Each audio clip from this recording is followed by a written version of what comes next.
And on the bottom left here, he is the ace from Kaitsa Gaming. He is Solar.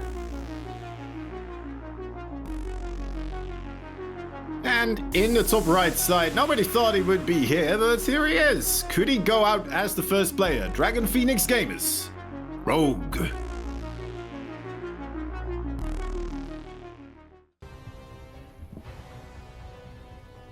It could be wild, right? Imagine Rogue going out as first. And I mean, this is probably the most likely situation, right? If it were to happen, it's going to be in the ZVZ shenanigans. At least that's where I would have imagined it most likely to have happened. I mean, let's be real, Mr. Kozan. We all know what ZVZ is. It's in the name. It's we sleep. Yeah. Nothing ever happens in a ZVZ. It's not like units of the Zerg race instantly kill units of the other Zerg race. It's not like games go expansive as all hell. No, nothing like that. No. We just wait till 15 minutes, and whoever falls asleep first loses the game. That's the way you do it, yeah. That's the way. Sometimes, you know, it's a tricky game, but it's a good game. But yeah, it kind of has that feeling where sometimes, you know, when playing Zerg myself, I tend to find myself in these situations where I don't intend to try and be very aggressive, but it's like, you know, your opponent gets a little bit too aggressive, and then you get a couple of kills here and there, and then you're like, wait a moment, maybe I could just kill him right now. And you go across the map, and it's, you know, you got a bit of damage done, and then your opponent's like, well, hold on, sir, you lost a lot of stuff. I think I can kill you now. You just have this back and forth, right? And it's almost an involuntary way of just the situation that could occur in this matchup where people just keep running back and forth trying to kill each other. You know, Kozan, did you ever watch Dr. Dolittle? I'm talking like the old one from the 60s or 70s or whenever it was.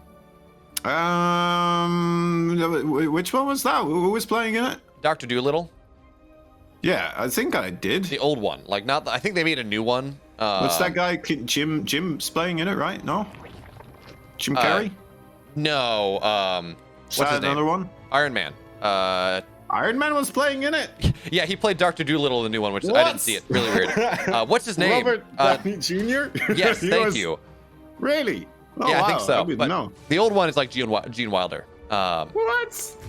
Anyways, in that movie, they have a two-headed llama that has a head sticking out of its front side and a head and a neck sticking off of its backside. It's called a push me pull you. Okay? Oh, okay. Yeah, that's the only point I was trying to make. You're talking about Kevin, it's a push me pull you. There we go. Yeah, exactly. No, that's kind of what it comes down to, isn't it? Yeah. It's like you keep pulling on this rope, and every time you did a big pull, then your opponent is like, wait a moment, you must be tired now. Let me try to pull on this as hard as I can. And yeah, just keeps going back and forth. And it really takes those absolute beasts of Zerg players that kind of know how their opponents are thinking as well, right? You kind of need to be able to anticipate when your opponent is and isn't gonna try to get aggressive. And then you get those really late game ZVZ scenarios with all the Vipers, the Lurkers, and the whole gang makes their appearance. But in particular in ZVZ, it might be like a cultural thing, right? Maybe where in Korea, sometimes it feels like they prefer the method of once you're ahead, you make sure you win the game at that point in the stage, right? And for Europe, it sometimes feels a bit more like when you're ahead, try to get more ahead by playing a slow down game and, you know, taking more bases, stuff like this. Yeah, it really just feels like when you talk about European versus Korean, it does feel like just the Europeans, they respect the ability for their opponent to not take damage more. Right? Where maybe it's like, okay, look, I'm not going to build Lings at 26 because you're going to stop it and I'm going to put myself behind. So why even bother? Whereas generally, as you said, the Koreans, they trust in their ability to find damage regardless, although that's not really what we see in this game. We have Roach Speed on the way for, well, soon to be for Solar, because I believe he's pretty sure I saw Lair on the way. There we go. So Roach Speed on the way, +1. This is kind of the game we saw versus Ragnarok. where Ragnarok 2-0 Rogue, except there was no 12 pool. There was no a weird wrinkle in the early game that, again, that put extra creases in our brain. I hope so. I hope so. We're gonna need them. A whole bunch of roaches, keeping us ready. And the biles as well, right? They're gonna be quite a spectacle here. Some roaches. It's not much of a difference just quite yet in either of these players' their supplies. Then again, I mean, this is a bit similar to the point where we found Ragnarok versus Rogue, right? At some point, Ragnarok just decided, okay, I'm gonna start running across the map. Rogue didn't lose a couple of drones here, though, or got behind on the drone count overall. So I guess that is the difference. Yeah, now, I gotta say, I've been looking at things a little more macro. It looks like we're gonna start to heat up Rogue running across the map, so maybe hold that thought for just a moment. And yeah, okay, I do like this. Rogue is one of those players that really likes to go roach into Muta, and not like 30 Mutas. Oh, the full transition, we're gonna go fly around. Welcome back to Heart of the Swarm. But no, you get 10, you get 8. It's added DPS to knock Ravagers down, it just forces reactions, and generally you're looking for that disproportionate response. But for now, Rogue looking to run on in here, finding some value. Lings are going to be annoying and pick away things, but realistically, let's be real. Lings don't do too much, but look at this. Solo looking for a bit of a surround so we can get an extra shot. Will not be all that successful, but we do have a Muta. We have a Spire on the way. I almost said Muta Den, and that's not a thing in StarCraft, but, you know. I'm wondering if that push with the roaches, I don't know if I like it from Rogue as much. It kind of gave away his roach numbers. Well, I'm surprised as well that Solo's not trying to continue to push this. I guess they're both going for the Spire at this point, so that's what it comes down to. Most of them, well, both of them have spent a lot of their resources now into those roach balls just because they were probably both afraid that they were about to die from roaches. The real tell, I mean, you say, oh, look at the roach numbers. They were similar roach numbers, right? So saying, well, Rogue revealed, I don't think that's actually that big of a tell because, in all honesty, it was a decent amount. The one thing you can say, okay, well, the Zergs, they're banking for something else, is the lack of Ravagers. Generally, if it is just going to be a big Roach Ravager ball, you will see more Ravagers at this stage in the game because bonus range, ability to drop spell damage, it's really nice. So, of course, we do see Mutas on the way. I didn't really count who had more, but again, Mutas on the way here. And the question now is, does one player commit to Mutas more than the other? Does one player commit to the ground more than the other? How does that work out here? The Mutas, they're going to fly across. There are no spores on this base. It's going to be Queens for the defense. We do not have Rogue attacking somewhere else, which is kind of what I expected. But the Mutas arrive, and guess what, Solar? He just has more here. The Muta play is not going to work out for Rogue whatsoever, but we got to be careful because, yes, Solar has more Mutas. That means he technically is going to have less roaches, and without the Mutas in the sky, it's a little bit harder for Solo to really crunch his way, push his way on up. So for now, Mutas will be forced back. Solar continues to commit to it even further. Got 9 more Mutas after that, which means certainly Overlords go down. But we're going to move into like a Muta versus Lurker style, that late game ZVZ that is so interesting. I think where this is going. Yeah, really cool to see the switch coming out of Rogue, even though he was the player with the initial Spire, right? So you would anticipate him getting the higher Mutalisk numbers, but it's not really how it works for the ZVZ. It's just how many larvae you have laying about and how much gas you've stockpiled. So that's pretty cool. Rogue, the Hydra change, I'm hoping he's going to get himself a Infestor or two, not in the too far distant future as well, because just Hydralisk Queen versus this amount of Mutalisk, that's rough, man. You kind of want to have that Infestor as well, just to kind of get something done. These roaches, talking about getting things done. Oh my, there's even more roaches here. On the other side of the field, that's going to be a base going down. Drones going down on both sides of the map. Well, it does mean, Kozan, that, yeah, a lot of roaches finding value on the other side of the map. It does mean you don't have a lot here. So Rogue's saying, yeah, that's fine. I know you've committed heavier to Mutas than I have, and I know that you sent 10, 15 roaches onto the other side of the map. So let me run across. Let me kill things. I don't have Carapace just yet, but that's fine.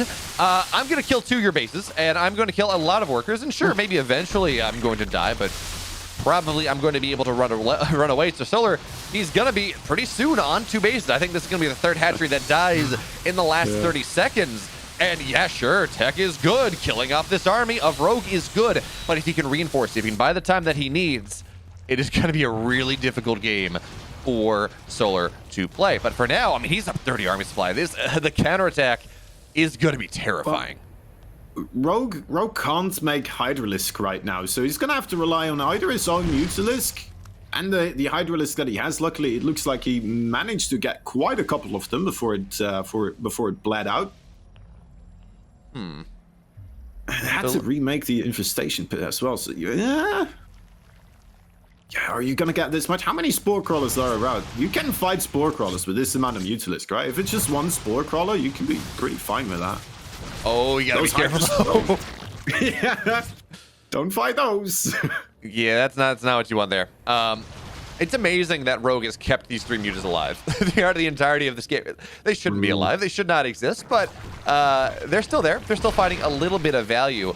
But man, Solar could have sniped the infestation pit a second time, which would have meant that, of course, no hive, no vipers, no infestors, but we do have infestors on the way, and now there is a win condition for Rogue once again. Yeah, he traded a lot for killing off those 3 bases, and it has worked out for him a little bit. Mutas will finally fall. Yeah. But man, I don't know if that's me being greedy, but it feels like he should have gotten more done with those Mutalisk, you know? With just Hydralisk out on the field and like 1 Spore Crawler a base. It's always so scary finding the position where your opponent is, but oh, hey, this is the fun time here. It is when you are pure Lingbane. You got +1. It doesn't really do much to the drones, but you're going to be able to run on in. 10 workers go down, and this is a game. 16 workers go down. Oh, wait, he's going to get the... Oh, no! There was maybe enough energy for 1 fungal there, not enough Hydras, and that's it. Solar, he's up 1-0. Yeah, losing 3 bases like that, and he's like, you know what, it doesn't matter. I don't care that much. I'm just gonna kill you with Mutalisk now. Yeah, absolutely. Yeah. And now we're getting into uncharted territory, right? You know, everyone's played Cure. Players playing each other here is not as often. In fact, it feels like we don't see a lot of Korean ZVZ anyways, unless it is Rogue versus Dark to knock themselves out of a bracket the entirety of 2021. But other than that, we just don't really get it.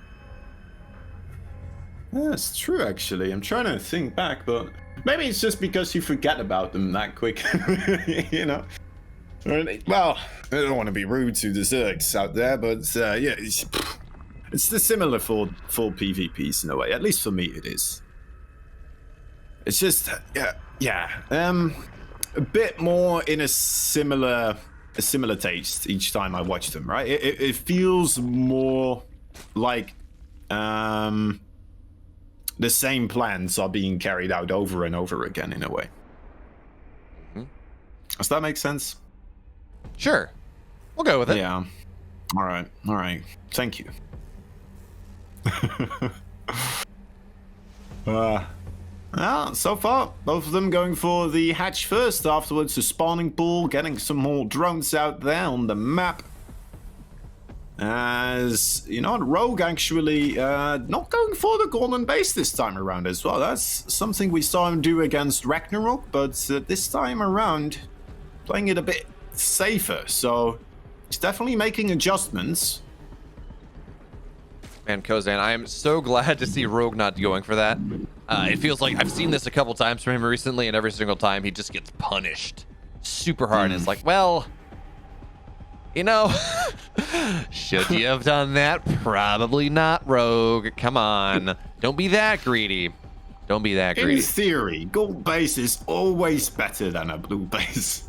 But like, if you just die, you can theorize it. You can make it into reality. What's the one thing? You know, if you can dream it, you can do it. Exactly. That's some ad campaign. I couldn't tell you which one, but here we have some dichotomy in play. Rogue going for the Baneley nest, either for a Link Flood or just to keep himself safe. We're gonna have to find out. And Solar, he's just gonna skip it. Interestingly enough, we don't really see a wall down. Ooh, 16 links. Wow. So he's going for the Link Flood, no Banes, which is a little bit less committed. There we go, Roach one on the way. So 26 Link Flood. Gonna look to try to find some pressure. If he's lucky, canceling the third base, because Rogue has seemed a little bit weak to aggression. Well, at least today, at least in this group. So we have to see how this works out for him as Rogue does have banelings on the way, so this, at least the build orders, they do match up pretty nicely for Rogue here. Yeah, he's got the Overlords at the front door. He's seen that the Zerglings are coming, so it's smart of him to make the 3 banelings rather than just the 1 or 2. And because of this now, you know, you anticipate him to be all right. It's still a little bit in the hands of Solar as well, of course. Some nice bit of micro. Getting some Zerglings onto those banelings could help him out, but it looks like his aggression is not going to go rewarded in any way or shape. I mean, it is a little bit. He's found himself a minor worker lead. He's building... Oh, wait. Wow. So there's no lair on the way here right now. Just more roaches. Okay, he's running down. Those are just safety roaches. But look at that. Oh, that's a queen out of position there. That is so nice. I take it all back. Mission accomplished. Well, I mean, yeah, it's that's nice. That is nice, actually. That queen had quite a bit of energy, right? That's creep tumors, that's larvae that you're not gonna get right now. Solar does have a queen on that 3rd base that's just producing. He's gonna have drones there pretty soon. I like his position, man. I do like it. He's 7 workers ahead. This roach push is super interesting to me, though. I mean, it's kind of been waffling back and forth. He's been building roaches and drones at the same time. But Rogue actually seems like he's caught his opponent out here just a little bit more, and more lings are on the way. This is just a ling flood. Do we have a full wall, the place for the roaches to retreat to? The answer is yeah, sure, but they're not there anymore, so lings get a full-on surround. No upgrades really to make much happen here, but we're going to have to see some really good Ravager morphs to make things worthwhile. The roaches, they're doing what they can to trade, but Rogue continues to spill lings on in. Bane's on in now, looking for the bust on that one. Ravagers, they're not armored, right? That's not really what they do. They're not tanky. So now the Banelings, we're going to have to look for some really good drone splits. And is the split good enough? It looks like for the moment the answer is yes. The Banelings, they don't really want to commit, and more roaches are on the way. Solar looking to stabilize, but he's down half the army supply, and he's building roaches. That's not what you want here. Rogue, he caught his opponent completely off guard. And folks, finally Rogue takes the map. He is not eliminated just yet. We're going to game 3.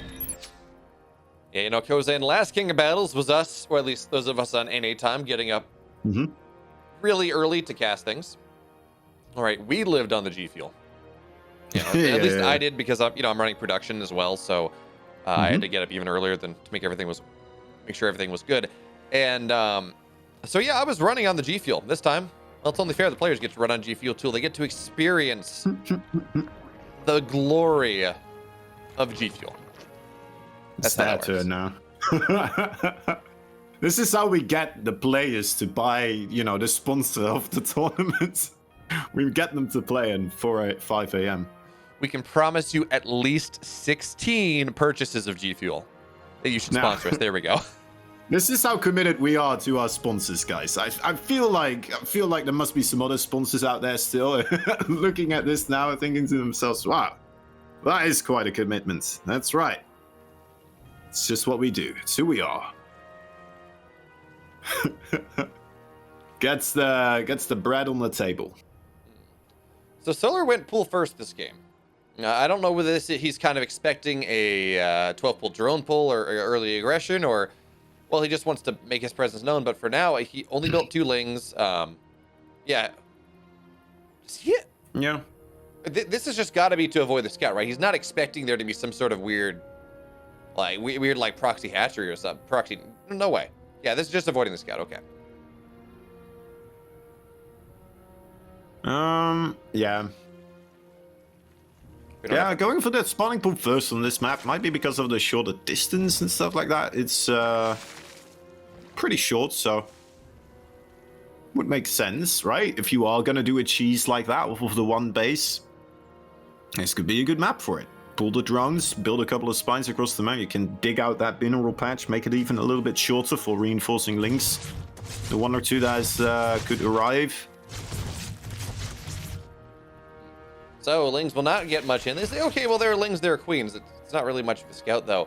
And you talk about 12-pool drone pool. Luckily, the maps have changed from the map pool where you did have just the oppressive 12-pool drone pool, and there are less positions where you can keep a spine on the high ground that denies mining on the low ground, which was what made that really scary. So that does make it a little bit more. I mean, it can still win. We saw Didn't Cyril have a really cool? Either Cyril defended a really cool one at Katowice, or he did a really cool one at Katowice. I can't remember, but it happened to him anyways. Yeah. All right, but it's a quick. It's one of those things, right? If you get caught out, it's probably gonna kill you.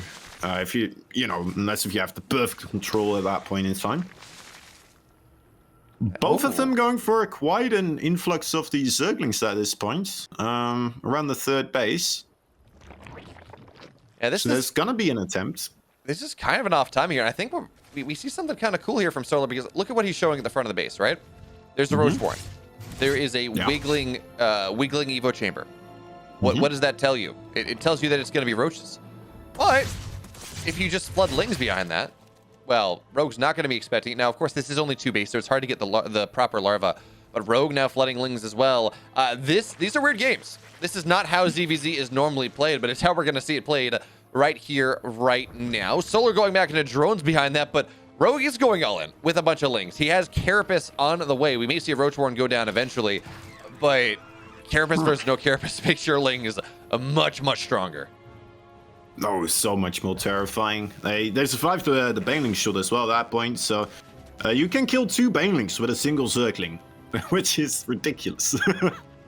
But yeah, are we gonna get there? I don't know. I mean, Solar made a good amount of units here so far. Is it gonna be enough? He's definitely gonna lose this third, it looks like, or he's gonna have to cancel it, right? Yeah, it definitely feels like Solar's been out mind game. Third base will get canceled here. Queens are going to get surrounded as well. And yeah, the upgrades are not done, but I'm not sure it really matters, because Rogue is just surrounding things. Tons of angry mouths eating anything and everything that they can find. Luckily, there's a wall with the roaches here and the queens that's really hard to punch on through. But knocking down the third, killing tons of lings, killing some queens, means that the next set of pressure with the roaches, with +1 Carapace, well, that may be the hammer blow that just winds up and hammers Solar out of this tournament. We're going to have to find out. He is getting ready. He is building more roaches. He is theoretically getting prepared. And remember, he does have +1 done. So it's not like Carapace lings take 3 shots from roaches instead of 2. It is still 2 shot. So we do have that. And what's that drone doing? Is that going to be for like a last second wall? I think so. Yeah, maybe. I think you're right on the money there. He's anticipating Rogue to try and commit here one more time. Or at least be ready for the possibility there. I mean, feeling a bit more comfortable now. Rogue is down 11 workers. He is. Yeah, he made a lot of lings, didn't he? Look at that. Solar's like, I'm going to take my... No, I'm not. I see what you got here, Rogue. Nope, not even going to try. That's not it. So now the question truly becomes whether Rogue can punch on through. Solar's army supply is lower, but he does have better all-around upgrades, right? +1 is going to do a pretty good job here, but the question is now whether the Biles are going to knock things down. So we're going to see the Roachborn start to fall. We need to maybe see a transfuse on that to make sure roach speed gets up. You just need roaches anyways. But for now, okay, it looks like the Roachborn will go down. We have a second one about halfway done here. Solar moving out just a little bit. Lings looking for the surround here. And this is where +1 Carapace gets powerful. Biles dropping down on top of everything. But Solar looks like he has the split he needs. For the moment, Lings filtering on in. Once again, looking to give him the hug of death. And it looks like the death is here. Rogue, he wins his maps. He qualifies into the final match here, I think. But more and more roaches are on the way. The supply looks scary for a moment, but +1 is a powerful, powerful drug. And there we go. The Lings are going to do it. Rogue, he's got a rematch. He's got a date with Ragnarok in the final set. What a series.